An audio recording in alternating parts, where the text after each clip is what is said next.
The highway had been a blur of headlights and highway signs for the last 16 hours. Mark Palmer's shoulders ached from being hunched over the wheel.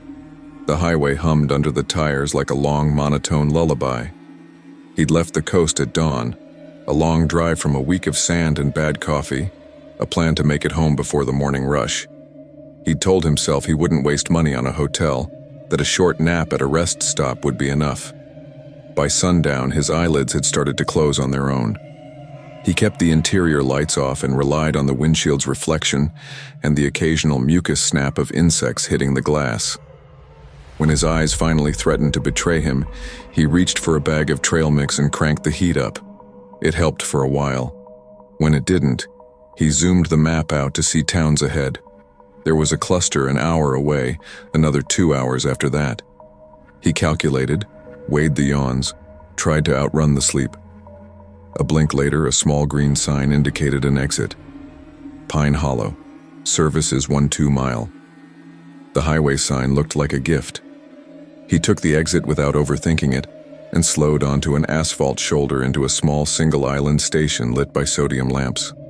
The main convenience store was dark, shutters down, the glass boarded or simply opaque with grime. Only the pump canopy glowed, the dispensers and a single soda machine humming faintly. It had the feel of a place that had been abandoned but kept functional just enough for passing drivers or the occasional truck driver. There were no attendants, no cars.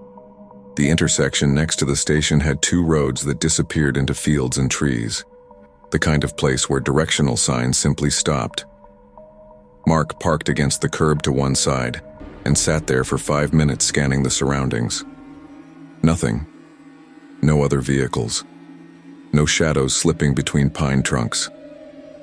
He told himself he was being cautious, not paranoid.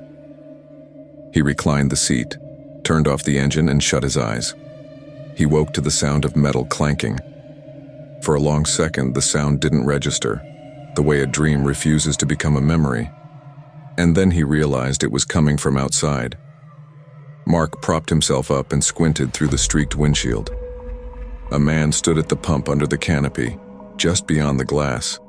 He was hunched, working with something on the side of the dispenser, as if he were fixing a hose. Mark's first thought was that he'd dozed and missed the attendant. Then he realized there were no cars, no lights on in the store, and the man's movements were oddly precise, like someone who'd done this before. Mark watched for a minute, then decided the man was leaving. He saw the man straighten, stroll behind the pump, and then walk away toward what Mark assumed was the back road. He exhaled. Stupid, he thought. Overly vigilant. He closed his eyes again. He woke not to a noise, but to a presence. Close as breath. Something pounded on the side of the car. Mark turned his head and saw a face inches from his window. The man was looking straight at him, peering into the car as if trying to see his hands. The whole time, Mark felt like he was underwater, slow and claustrophobic. The man tried the passenger door handle.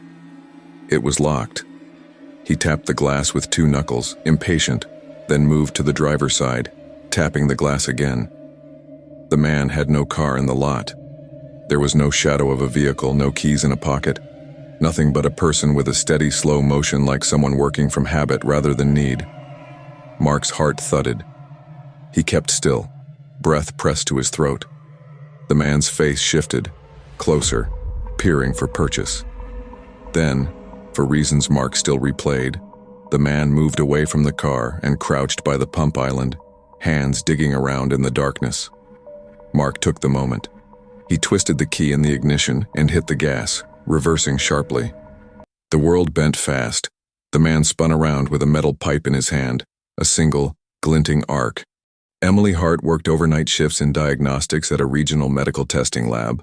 Her schedule was a patchwork of nights, 4 10, 12-hour stretches that meant sleeping in the day. After months of trying every trick, she'd learned it was easier to keep the same cycle: sleep when the world slept. On one of her rare days off, she woke at 9 p.m., made coffee, folded laundry, and went for a light run just before midnight. It was a ritual to reset herself. Her house was on a quiet suburban cul-de-sac, one side backing a strip of municipal greenery people vaguely called the East Preserve. She took the usual loop, out the cul-de-sac, into the preserve's paved trail, a steady tempo that had become a meditation. On the second loop, she noticed a figure ahead by the tree line, a man in a dark hoodie, standing motionless and facing the trail. At first, she assumed he was a jogger stretching or someone checking their phone. As she passed, he turned his head slowly and tracked her. It was not an absent glance. It was focused, almost mechanical. When she passed again an hour later, he was gone. The hair along the back of Emily's neck prickled. She shortened her route and cut home early, hoping it was a coincidence. Inside, she took a long drink of water and sat at the kitchen table, forcing her pulse to settle. Then she heard it, a soft sound at the front door like someone shifting their weight. It was past midnight. Whoever was out there had no reason to be. Emily peered through the peephole. The man from the preserve stood on her porch, hands in his pockets, head down. He didn't knock. He didn't look up. He just lingered, moving occasionally to scan the street or peer at the mail slot. Emily watched him for minutes, whole minutes where her fingers tightened on the phone and she tried to decide what to do. She dialed 911 and whispered the address into the line. The operator told her a unit was en route. The man stayed. Even when a patrol car pulled in, he didn't bolt. Officers stepped out, lights folding blue and red into the dark. They approached with professional distance, and the man kept his shoulders square, hands visible. He didn't scream or run. He simply looked at the house like a man who had waited for this moment. The police spoke to him, asked routine questions. He answered quietly. He had no ID. He claimed he was just passing through and didn't need help. The officers asked him to come to the car, which he did reluctantly. They cited his odd behavior, a mental health concern perhaps, but the law was precise. Standing on a public sidewalk was not cause for detention when he hadn't committed a crime. The officers left with a warning and a request that they would do extra patrols. The man, when released, walked slowly down the cul-de-sac and vanished into the dark as if swallowed by the same shadows he'd emerged from. Emily sat on her floor with her back against the baseboard and the phone clutched to her chest, the protective, thin membrane between safety and something else. The officers had told her later they might have been able to detain him had they observed any violent actions, but there weren't any. That reality gnawed at Emily for weeks. Days later, she learned via neighborhood social media that a woman 2 streets over had reported a man peering into her house during the daytime. Another neighbor had found his footprints near the preserve, shoes scuffed with the same mud. The police called it suspicious but not criminal. The phrase, "not enough to charge," can be more terrifying than a conviction. It meant there were no legal cords to stop him from coming back. Emily invested in new locks, installed a discreet doorbell camera, and started sleeping with the lamp on. Every creak and wind gust rewired the adrenal map of her nights. She had survived the incident with no broken glass, no broken lock, but the intangible breach, that a person could show up on her porch with no reason and be legally untouchable.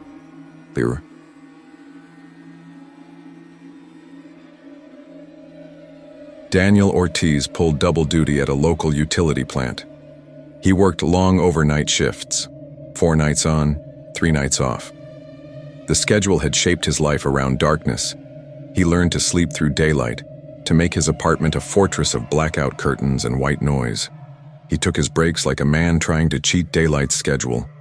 On a week when his supervisor had swapped shifts, Daniel found himself awake at 1 a.m. on a night off, working to meet a deadline. He liked the quiet, the ability to focus without the world's white noise. The rain had started that evening, a steady staccato against the windows that felt alive with its own suspense. He brewed coffee and sat back at his desk. A creak downstairs pulled him away from the screen.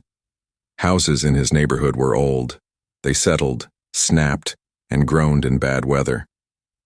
He told himself the sound was the house breathing. A minute later, another thump. He paused, listened. The house was not alone. It was absurd to imagine a person on the property at 1 a.m. in a neighborhood where the streetlights threw long, empty cones of light and people left motionless cars on driveways. He told himself not to panic, told himself to keep going. He went back to the task at hand and typed. The noises became a pattern. Thump, pause, thump, closer.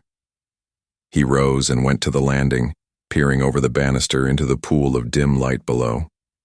Nothing. He whispered his own reading of the situation. Pipes, the wind, a loose shutter. He waited, then went back upstairs to his laptop. When the sound returned a third time, it was right outside his bedroom door. He saw it, a silhouette past the doorway, a dark shape moving toward the spare bedroom. His heart did something that felt like someone else's heart had taken a sledgehammer to his ribs. He moved silently, slammed his door closed, and latched it. He picked up a pair of scissors as if proximity to a small, blunt object would make him brave. The footsteps quickened, stopped, then returned like a searchlight sweeping. The intruder walked right to Daniel's door and began banging. Not timid, not trying doors delicately, but forcing a rhythm that suggested force. Daniel called 911 with one hand while his other pressed his weight against the door. The man's kicks made the wood flex, the doorknob trembled. Then the man stopped. Breathing pressed against the door like something alive. Daniel heard a shuffle and the sound of a downstairs door closing. He waited another 5 minutes, all the while thinking of all the scenarios where the sound returned. He told himself the police would be there any second. He told himself he would not open the door. The police did arrive quickly. 2 patrol cars in under 5 minutes. When Daniel opened the door in the company of officers, the house felt impossibly quiet. The intruder had gone. The officers searched the property perimeter and the nearby alleys. Someone had left the back door slightly ajar, a detail that made everything worse.